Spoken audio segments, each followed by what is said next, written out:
বিশ্ববাজারে স্বর্ণের দাম যেন নতুন ইতিহাস লিখছে। একের পর এক রেকর্ড ভেঙে দাম পৌঁছেছে নতুন উচ্চতায়। আর এখন আলোচনায় আরও বড় একটি পূর্বাভাস। আগামী 5 বছরের মধ্যে স্বর্ণের দাম কি সত্যি দ্বিগুণ হতে পারে? কেন বাড়ছে এই মূল্যবান ধাতুর চাহিদা? কি বলছেন আন্তর্জাতিক অর্থনীতিবিদরা? আর সাধারণ বিনিয়োগকারীদের জন্য এর অর্থ কী? বিশ্বজুড়ে অর্থনৈতিক অনিশ্চয়তা, ভূরাজনৈতিক উত্তেজনা এবং বিনিয়োগকারীদের নিরাপদ আশ্রয়ের খোঁজ সব মিলিয়ে স্বর্ণের বাজারে চলছে ঊর্ধ্বমুখী ধারা। পরিসংখ্যান বলছে 2020 সালে প্রতি আউন্স স্বর্ণের দাম ছিল $1,585। বর্তমানে তা বেড়ে $4,500 ছাড়িয়েছে। যদিও বাজারে দামে ওঠানামা হয়েছে, তবে দীর্ঘমেয়াদে স্বর্ণের মূল্য বৃদ্ধির প্রবণতাই বেশি স্পষ্ট। One parcel, more ways to send. Pathao parcel has expanded. Explore the new parcel. বিশ্লেষকদের মতে মুদ্রাস্ফীতির কারণে অর্থের ক্রয় ক্ষমতা কমে যাওয়া এবং বিশ্বজুড়ে তুলনামূলক কম সুদের হার বিনিয়োগকারীদের বিকল্প নিরাপদ সম্পদের দিকে ঝুঁকতে বাধ্য করছে। আর সেই তালিকার শীর্ষেই রয়েছে স্বর্ণ। জার্মানির ডয়েচে ব্যাংকের এক গবেষণায় বলা হয়েছে, চীন, রাশিয়া, ভারত ও তুরস্ক সহ বিভিন্ন উদীয়মান অর্থনীতির দেশের কেন্দ্রীয় ব্যাংক ধারাবাহিকভাবে স্বর্ণের রিজার্ভ বাড়াচ্ছে।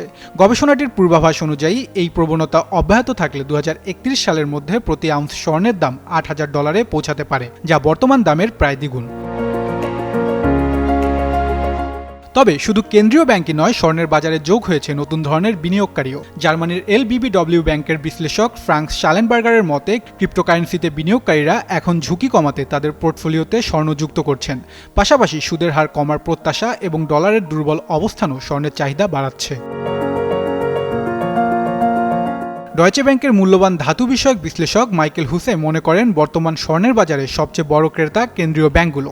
তাদের ধারাবাহিক কেনাকাটাই সাম্প্রতিক বছরগুলোতে বাজারকে শক্তিশালী অবস্থানে রেখেছে। অন্যদিকে ডিজেভ ব্যাংকের গবেষক থমাস কুলপের মতে, বিশ্বজুড়ে চলমান সংঘাত ও রাজনৈতিক অনিশ্চয়তার সময়ে স্বর্ণ আবারও নিরাপদ বিনিয়োগের প্রতীক হয়ে উঠছে। তার ধারণা, আগামী 12 মাসের মধ্যেই প্রতি আউন্স স্বর্ণের দাম $5,000 পৌঁছাতে পারে। তবে সব বিশ্লেষক একই মত পোষণ করছেন না। ফ্রাঙ্ক শালেনবার্গার মনে করেন, বর্তমান পরিস্থিতিতে আগামী 5 বছরে স্বর্ণের দাম দ্বিগুণ হওয়ার মতো শক্তিশালী কারণ এখনও তৈরি হয়নি। সাম্প্রতিক সময়ে স্বর্ণ কেনার গতি কিছুটা কমেছে বলেও তিনি উল্লেখ করেন। অন্যদিকে মাইকেল হুসে তার পূর্বাভাসে আশাবাদী। তার মতে, যদি বৈশ্বিক ভূরাজনৈতিক উত্তেজনা আরও বাড়ে এবং কেন্দ্রীয় ব্যাংকগুলো তাদের বৈদেশিক মুদ্রার রিজার্ভের বড় অংশ স্বর্ণে রূপান্তর করে, তাহলে প্রতি আউন্স স্বর্ণের দাম $8,000 পৌঁছানো অসম্ভব নয়। অর্থাৎ স্বর্ণের ভবিষ্যৎ নিয়ে পূর্বাভাসে মতভেদ থাকলেও একটি বিষয়ে প্রায় সবাই একমত, বিশ্বজুড়ে অনিশ্চয়তা যত বাড়বে, নিরাপদ বিনিয়োগ হিসেবে স্বর্ণের গুরুত্ব তত বাড়বে। তবে মনে রাখতে হবে, এগুলো সম্ভাবনার পূর্বাভাস, নিশ্চিত ভবিষ্যৎবাণী নয়। তাই বিনিয়োগের আগে ঝুঁকি, বাজার পরিস্থিতি এবং বিশেষজ্ঞের পরামর্শ বিবেচনা করাই হবে সবচেয়ে বিচক্ষণ সিদ্ধান্ত। তাহসিন বর্ণ, যুগান্তর নিউজ।